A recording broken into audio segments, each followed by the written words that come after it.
Hello there, today I am bringing you the second part of my March wrap up. I read 4 books, so it's not too bad. The first book is my non-fiction pick for the month and also my reread for the month, and that is Bird by Bird by Anne Lamott. This is a kind of biography slash writing manual about Anne Lamott's journey with being an author and sort of the trials and tribulations that come with that and how you can sort of improve as a writer. As well as being published herself, she teaches seminars and things. But what's interesting about Anne Lamott is that unlike you've got Stephen King's on writing, and obviously Stephen King is a hugely successful author, but Anne Lamott has never really found huge success with her writing. I would say Bird by Bird is probably her best book and her most successful book, but generally she's still one of these writers that not many people know about unless they are writers themselves. I was nervous rereading this because I was worried that I wouldn't enjoy it as much, and I had heard certain people saying that it wasn't their favourite writing manual, but for me this is absolutely my favourite book about writing ever,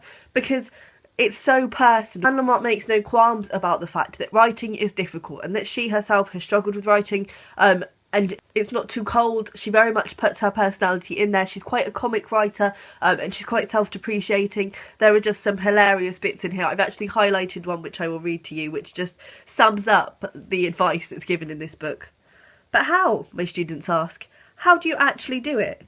You sit down, I say. You try to sit down at approximately the same time every day. This is how you train your unconscious to kick in for you creatively.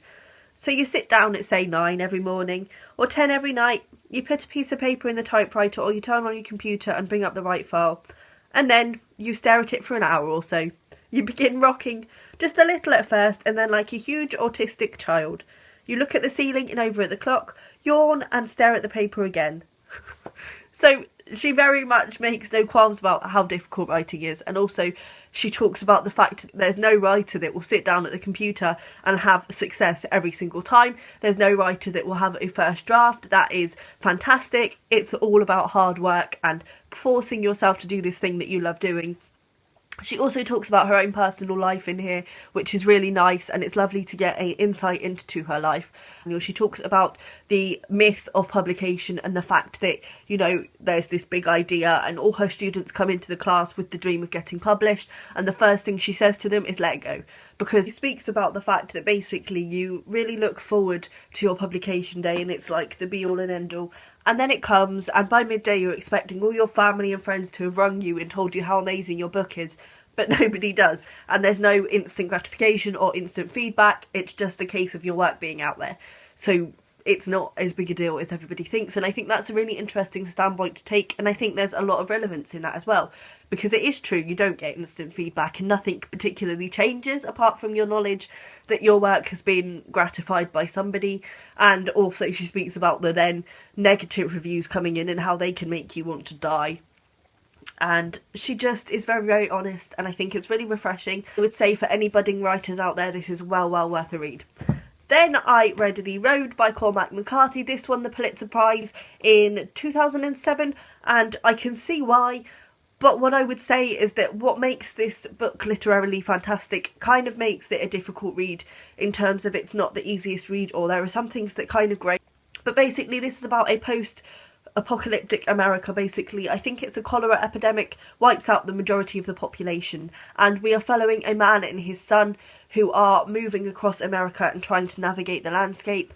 The son, I believe, was born just after things fell apart, but the mother has since died, and the man is obviously trying to protect the son. What I liked about this is that it very much looks at the bleaker side of dystopia. I think a lot of dystopians either try to be positive or try to almost cover up the way that society falls apart, but in this there's no smokescreen. People are eating each other because there's no food, and people turn very animalistic, so the man is continuously trying to save his son. But what's interesting about the son is that he becomes this sort of figure of consciousness for the father, because obviously this is his world, he never knew the world before, and he always wants to see the best in people. So when they come across people on the street, he wants to help them before himself, even if it means giving them food that they've worked really hard to find.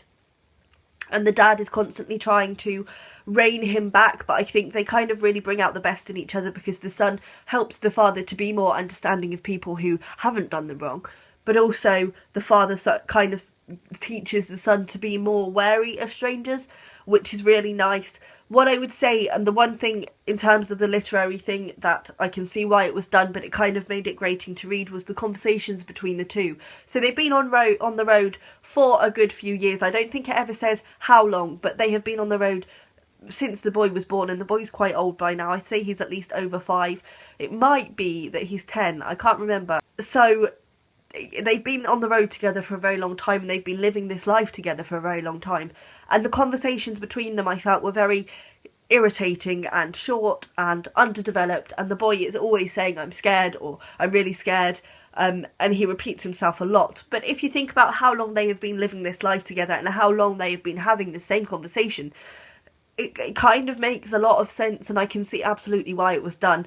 But at first it kind of did irritate me, and it makes it quite hard to get to like the characters, but it also shows fantastically this life they're living and the hardships that they have had to face. I would say it's well worth a read. It's definitely a bleak one. It's not positive in any way.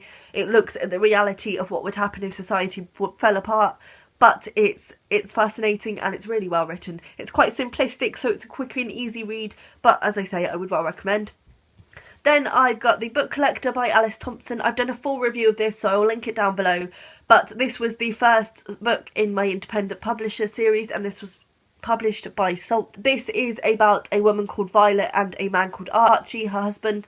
And Archie has been widowed from his previous wife, and his previous wife plays a very strange role in his relationship with Violet. Violet knows that he has a book that he keeps in a safe, and it is dedicated to his ex-wife, and she sort of becomes obsessed with why he's got this book and why it means so much to him. But it also looks at sort of postnatal depression or psychosis, and also how it's set in the Edwardian times, so it looks at how men treated women's mental health in the Edwardian times, and looks at sort of feminist issues. It's really fascinating, and it's a bit of a mystery, and I would say it's well worth a read. Then I read It Can't Happen Here by Sinclair Lewis. This is kind of coming back into the public eye at the moment, and it's obvious why. You will see when I tell you what this is about. So this is about a man called Buzz Windrip coming into power in the United States, and he's kind of this bigoted demagogue who has some very unpleasant views, and his sort of policy is to mean that black people can't have high paying jobs and they can never move up in society, that women who had jobs at the time had to go back into the kitchen and become sort of housemaids again, and everything like that. And a lot of his policies also make no sense at all, but people go along with them.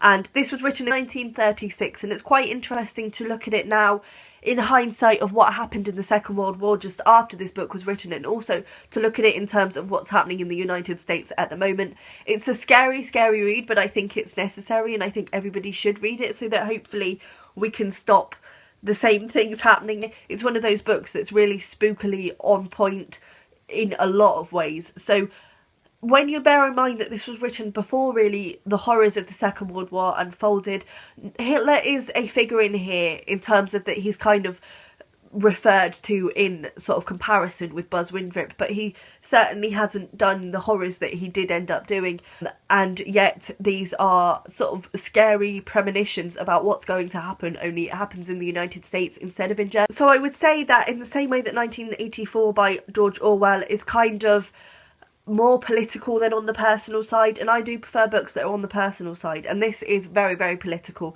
We start when the elections are just coming up, so we meet a lot of people in the beginning, but don't let that overwhelm you. We're meeting sort of all the leaders from the different parties and all the members of the different parties, but don't worry about learning all the names because the people who are important come through. But the interesting thing that I found about this is that I kind of was expecting it to be very much about Buzz Windrip, but it's not. It's about a newspaper editor called Doremus Jessup and his sort of struggle. He wants to give his readers valid news, so he writes an article sort of dissing Buzz Windrip, and obviously it doesn't end well for him. He then gets offered to go to prison or to work for the government, and for a period of time he is writing sort of lies basically for the government and covering up what's happening, and he then ends up trying to work for the resistance. That's about as much as I'll say about the plot, but there also ends up being sort of really militant police forces who shoot people down for being communists or speaking against Buzz Windrip. There's also concentration camps start coming up and things like that. This is really interesting though, because as I say, Buzz Windrip kind of becomes a silent presence in this. And I think that's very relevant because ultimately, you know, the government and the president himself is kind of shielded by the things that he puts into place, so we don't necessarily see him, but we do see the effect of his rule in the country, which is really interesting. And I was kind of disappointed that it wasn't more about him, but at the same time I think it very much worked. What's scary about this is how quickly things deteriorate, and also it really shows well how other countries don't even realise what's happening. Like journalists from other countries, we get some of their newspaper articles in here and they're saying how prosperous America is now and how Buzz Windrip has completely turned things around. And obviously we all know that the reality is very different, but it's interesting, the smokescreen that the country puts up to hide what's actually happening. I would say everybody needs to read this at the moment because, as I say, it's just so relevant in terms of the history and in terms of now and the fact that we don't learn anything. I think a lot could be learnt from this book, as a lot could be learnt from 1984. So they're two books that should definitely be on the public radar at the moment. So there was that one. So that's everything I read on the second half of March. Let me know down below what you've read and I will see you next time. Bye!